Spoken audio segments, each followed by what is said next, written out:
function. I will want to say this while they are trying to fix. When we talk about incentive, when we talk about incentive and tax expenditure, most times, with all the functions that some of us have been exposed to, most times we always look at it from losses, capital flight, abuses, and all the rest. So I want to appeal to us this morning that we should try to remove our minds from that area, because if we don't, we may not want to appreciate what we have done in-house as Nigerians, which we have also exported outside and is being appreciated. I know some of my senior colleagues who have been with us on this journey for the past 1 or 2 years and attest to that. So I really want us to look at incentive and tax expenditure from the area of abuse. Because the moment you talk about pioneer, abuse. I remember some years back, I think that was 2013, I was the head of pioneer incentive in the whole of FRS. And then McKinsey came and they wanted to do some analysis. And so when they came with this concept of abuse, and I think then the Honorable Minister wanted some figures. And so she sent her representations to us, and I said, well, if you are looking for abuse, you will always see reasons to say there are abuses. But if you're looking for actual figures, then I will give you actual figures for you to analyze. That's one. When Dr. Said was talking, he was really making points of segmented or fragmented figures. Sometimes it is deliberate. And I must say that. And why am I saying it is deliberate? Because from the little exposure we have had, if you go to places like UK, or if you go to Turkey, or if you go to anywhere in the world, and you say you're from Nigeria, they want to know more about you. Most times, they want to know our figures.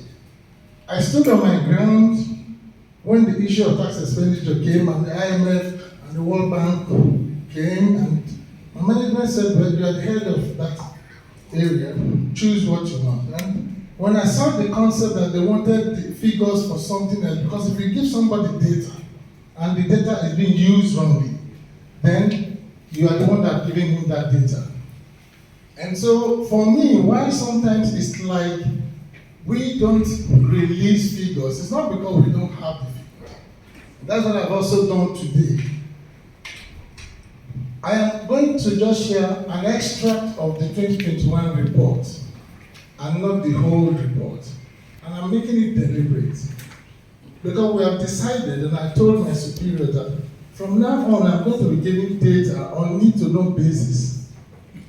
Because when they were talking yesterday, and they said tax expenditure figure for 2020 was about 4 trillion, or 14 trillion. And I've had these deliberations with the budget people and the finance people.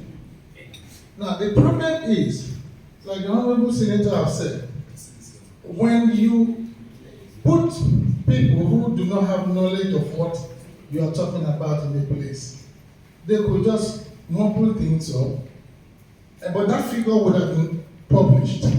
And so I've told myself, and thank God for my management who have been supporting, that we will just be delivering figures on need-to-know basis, so that we don't give figures that will not be manipulated. That 2020, if you look at it very well, the element of tax expenditure that was actually captured was just 900 billion. Now, the other aspect that we are talking about was what? Compliance gap. And all over the world, there is this issue of lack of compliance.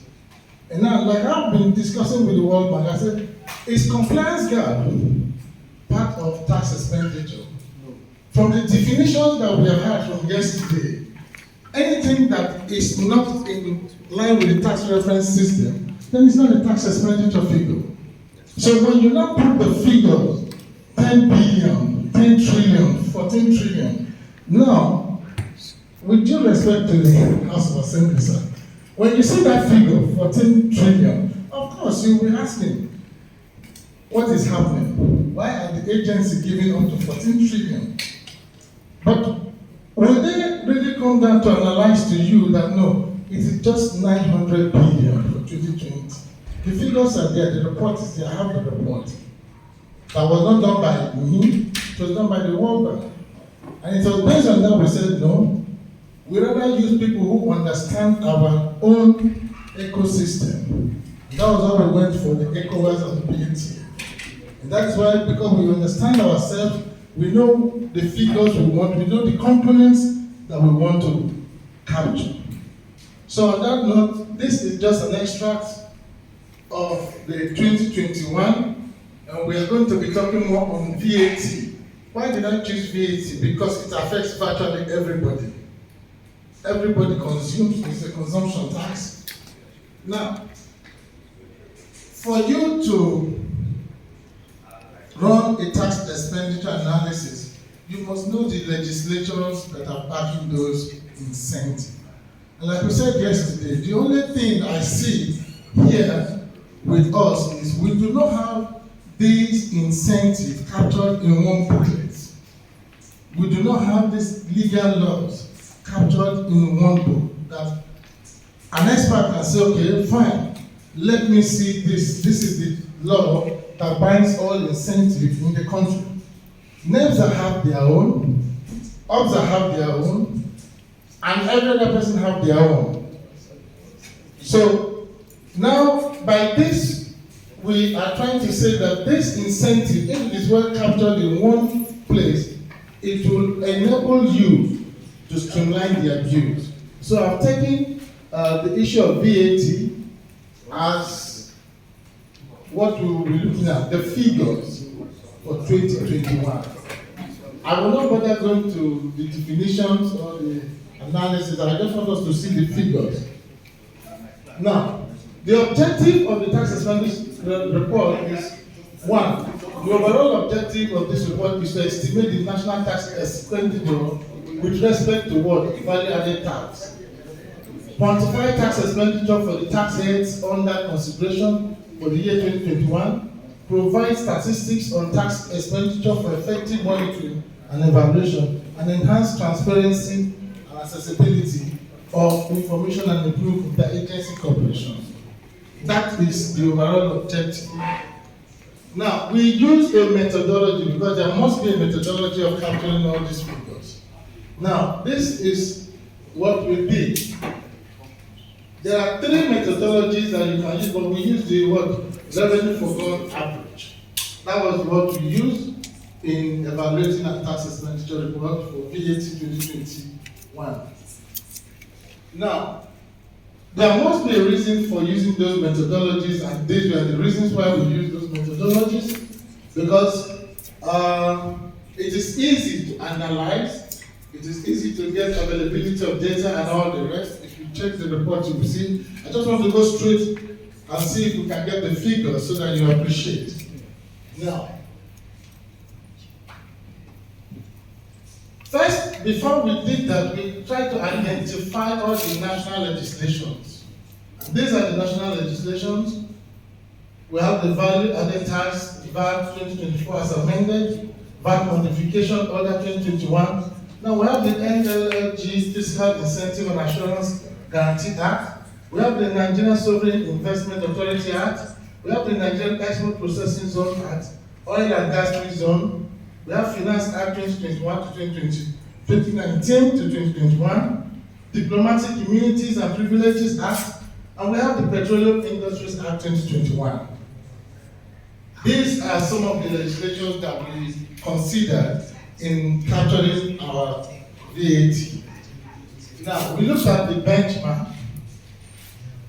Now, you will not only see VAT here because this was extracted from the comprehensive report. So the benchmark, you can see VAT 7.5, TET 2.5, and CIT 30%. These are the benchmark that we use for the comprehensive report.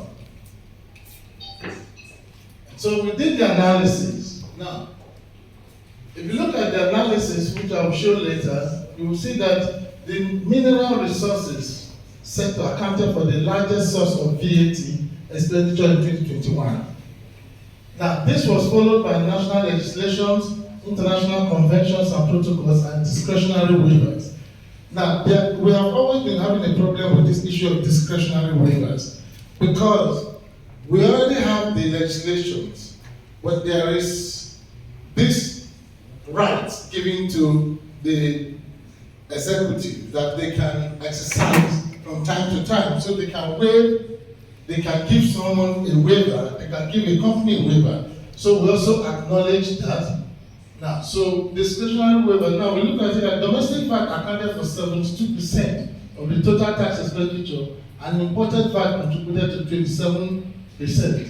The commercial and trading sector had the highest number of beneficiaries of zero-rated supplies at 37 and exempted supplies 93.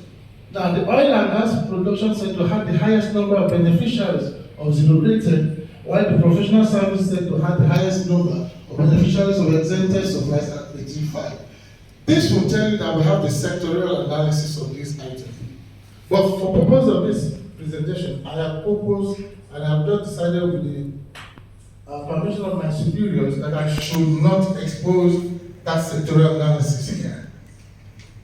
Now, VAT tax expenditure to revenue, total revenue collected. Now, we did this analysis. The total tax expenditure as a ratio of total VAT collection in 2021 stood at 74.77%. Now, the total tax expenditure as a ratio of total VAT collection in 2021 stood at what? 74.77%. Now, when you look at that, it's high. When you look at that, it is high. But when you look at the intent of those incentives, and you now cross-reference to the achievements that those incentives have brought to bear, you will now be able to know that really is this high or not. And that is the other angle that most times we do not look at. And so now, just like as I presented this here, and I had somebody say, this is high. But have you looked at the other angle about what have these incentives brought to the society, to you and I? So, now you say we don't have that analysis. I had someone say we don't have that analysis. We may do that evaluation. We can always present it. Now, this is broken down into 52% for domestic VAT and 20% for import VAT. Furthermore, also shows that the total tax expenditure due to import VAT is almost 100% of the total import VAT collection. That's also what high, at 91%. In addition, the total TE for domestic VAT to total non-import VAT collection is 70%. This ratio indicates that TE for domestic source or non-import is more than half of the total domestic VAT collected. That analysis is also showing that it is high. My brother here said very high. Now, these are the figures. Total tax expenditure for domestic and import VAT amounted to 1.5 trillion. Total TE for domestic VAT and import for 2021 for VAT was 1.5 trillion. TE on domestic VAT was 1.1 trillion. When we say on domestic VAT, that is the one that FRS administered. The one that is administered by the custom is what we talk about import VAT. So if you look at the figures now, you will see that if you add then that gives you 1.5 trillion. Total revenue was 2 trillion for that year. Total VAT revenue was 2 trillion. So if you cross-reference it, that is where you see the percentages there. Now, we also did an analysis to tax expenditure to GDP ratio for 2021 on VAT. And so, if you look at that, 1.5 trillion, our nominal GDP then was 173 trillion. If you check that ratio, you will see that it was even less than 1%. Now, my brother did not say it is low. I say it is less than 1%. Now, we have also cross-referenced this to other crimes, and I can be bold to say that our GDP on VAT, our TE on VAT to GDP is not anything worse, because I have their own data. So sometimes, but the area which I agree with everyone is, what have we been able to achieve as a nation from these incentives that is being granted to these companies or to these individuals? I think that is the area that we should put more emphasis on. But to say that 0.9% of VAT to GDP is high, considering that there are other countries that have as high as 7-point-something%. But they don't see it as high because maybe they are seeing the benefits of what those incentives have given. When we went for a program and I was discussing with someone, and he was talking about green economy and the much incentive that is being given in the UK, because if you use recycled products, you'll be given more incentive. And I told him that, well, and I gave him an example. I said, you can see it because we were in the program and I took a bottle of water that was recycled. And I said, look at this bottle of water that is recycled, and look at the one that is not recycled. The bottle of water that is recycled is dark. And I asked him, I do bother to analyze the health effect of that, because to me, it is not pure. But you're giving so much incentive to those people that tomorrow you will come and tell us in Africa that, oh, the causes of cancer and liver failure is because of this and that. So sometimes when we look at the figures, we should also ask how much of these incentives have helped our economy. Now, those are the figures for domestic VAT and for import. You can see that for import VAT, it is not as high as that of domestic, because we have more population. And so this is the import duty tax expenditure for the import VAT. This is the analysis for different categories, different descriptions of consumers. We call them consumers. They are entities actually. So if you look at them, you will see non-standard, non-consular officers, diplomatic, and all that, diplomatic privileges, goods imported for consular officers, and all that. Now, this area, I know yesterday my senior boss was saying something about, what do you need 5 SUVs for as a diplomat? When in your country, you virtually carry yourself on a train too. You virtually don't have people to carry your luggages and all that. You virtually only have one car that you actually don't really use. But when you come here and you have 5 SUVs, and they are not to be charged because of what? International conventions, laws. So I think these are some of the areas whereby we need to also check. Also, the issue of granting pioneer incentive to hotels. I think I will need to talk on that, because these are some of our key findings that we saw. Yes, when the issue of pioneer incentive to tourism came up, I think then that was when Nigeria was in their need of foreign exchange. And the incentive was to encourage convertible currencies. And they looked at it and felt, okay, fine. The people that could bring or could be encouraged to bring these convertible currencies are those who maybe when they come, they stay in hotels. And so, in our tax laws, I think section 37 or so, that is where it is. Though we're trying to modify it now, and so you might see modifications to it. Now, I think that was the reason why the issue of that tourism being granted pioneer incentive came from. Should the law be changed? If I ask, everybody will say yes. You who is saying yes, have you done an analysis? Because I sit most times with NIPC, and they tell me that the number of 5-star hotels that we have in this country is not, that there are not many. And that when you are trying to analyze this thing vis-a-vis international standard, that it is 5-star hotels that they consider and not 3-star hotels.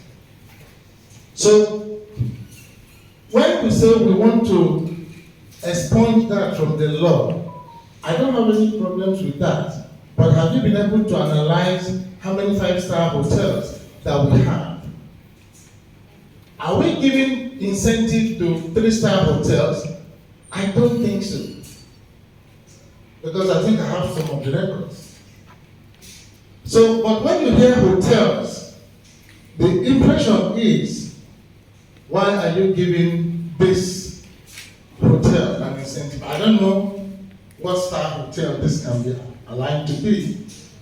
5-star. No. I said, I don't know. You have to find 3-star. You say it's 5-star. I don't know. 3-star. Now you see now. Some say 5-star, some say 3-star. No, but maybe if you're looking at it from international standard, maybe this is not the 5-star hotel. But maybe from an emerging economy, this might be seen as a 5-star hotel. I'm just saying, I'm not saying that that's now. So sometimes we should really look at why these things are being given. So these are some of the analysis we did. Now, we had some recommendations, which I know that have been highlighted yesterday. Now, one of those recommendations is develop capacity around data and statistics among staff of TE-related agencies. Because it's a big problem. I know that we started from the scratch and we developed the metrics that is being adopted. And like my colleague said yesterday, Liberia is running with the metrics that we developed here. And not only Liberia. When we went to one program, someone from Georgia said I should release the metrics to her. And my accountant said, just hold your metrics. Don't allow these people to collect what you developed in-house. Now, when we say release, when we say develop capacity around data and statistics among staff of TE-related agencies, are we ready to vote enough funds for this project? Is the question. Because for me, I don't think anything goes for nothing. Dr. Said was saying that they can send technical support. They can send technical support. And we have people who have, even, I'm not just trying to blow a trumpet, but we have people, Nigerians, local people, who have this knowledge, who, if we are willing to develop, release funds, they will give you what you want. If I didn't have the support of my management, I wouldn't be standing here boldly to say, this is the figure, and they will run with it. Because they know that they have invested so much. And that is why sometimes, when some people say, okay, go and meet your, don't you think you need a superior? We went for a meeting and they said they wanted Nigeria to be part of an organization, ATI. And they said, oh, They have made it, they made that. The ECOWAS man said, this is the man you should meet if you want to be part of that. Because Nigeria is different from other countries. He is the one in charge, he has superiors, but they rely on his own analysis. And I asked, why was Nigeria not invited to be a member when it was? And she couldn't answer. She's from Canada, she's from one of the European countries. I said, you said they went for an EU meeting. Nigeria was there. They cited yesterday the global tax index on tax expenditure. Why am I not publishing the figures here? And I told you, the people, I said, we have the data, but the moment I release it, I don't know what you will use it for. And the moment that goes out, it is from Nigeria. And that becomes a problem. So please, You can put it there. let's be ready to fund that sector. Automate the process of data collection on TE at each relevant agency. This group, it sounds fine, but it's difficult. Why? You are using a different model. I'm using a different model. Everybody's using their different model. And it's okay, at the point we are going to marry these models together. It's not as easy as that. I've been trying to say that they should incorporate something that we try to put together into our own software. And it's not been that easy because it's going to rewrite the whole software. We have been trying to do that. Even as I yesterday, they said, okay, I should bring the template, let them take it as business development, let them analyze it. And they keep telling me that they can do it, but it's like they're trying to, it's like they're going, because I said, I need to be able to assess the software in a way that I don't need to start doing manual calculation. So it is not difficult to do, but it will cost a lot of. So let's have that at the back of our mind. Develop an automated share platform. That's what we're saying for all relevant agencies to collate and harmonize all TE. We have a shared platform with CAC when it comes to registration of businesses. Now, sometimes, like Mr. Andrew was saying yesterday, a company who was registered and it uses a domestic house or something as its business office. Now, that is what we will get in our own end. And based on that, we'll give you a TIN number based on that. You can't start telling us why didn't we do another analysis to know that this is not in our place. You went to CAC and you have done it and it has come to us. So the thing will automatically generate a TIN and we will automatically sign your company to that location. It's possible that maybe you are even in Abuja, but that address is in somewhere maybe in Lagos. So please, in trying to do that shared platform, let's put all this together and be ready to devote funds. But I don't really think that we don't have the technical capacity to do most of all these things. I know that we always want the World Bank collaboration, the IMF collaboration. I remember when we were starting the department, and my superior said, do not drive these people away, let them come. So that when we are now trying to authenticate our metrics, we'll say, well, they were part of it. That is the only way the world will accept it. And I said, okay, fine. And they came. And they were with us for maybe 3 months.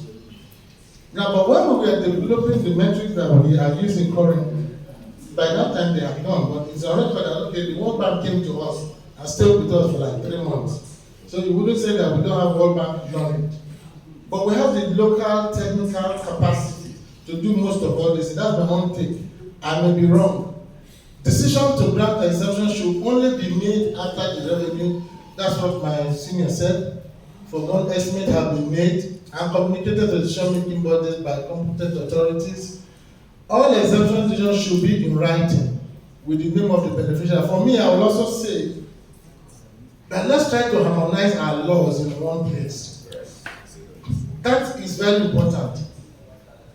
If we did not create a department for tax incentive, we will not be able to know that Company A is in free trade zone enjoying an incentive and has also applied for pioneer incentive. If we didn't have one central department. So, but the moment we did that, once they come and I said, no, you're already here. Look at, this is you here. So why will we still grant you this? So please, if we have the legislation in one place, it becomes easier. Yesterday we were talking about custom territory. We've been having that back and forth wrong with the NEBSA and the OBSA. You are supposed to be in the free trade zone and do what? Export your goods. But what we are being made to understand is what other better market is there than Nigeria. So they rather export their what? Goods to our custom territory. And so now we insist that okay, fine, then you have to pay in dollars. Because you cannot be having incentive and you want to pay in naira. Because the reason for that is for you to bring in foreign currency. So I think we should look at that too. That if we have these laws in one book, it will be easy to say, okay, no, this is the, but now, when FRS is saying with their act, NEBSA is quoting their act, and another is quoting their act, and they are right in their own individual perspective, it becomes a little bit difficult. Now, organized capacity building, I think that is like almost what we are doing now.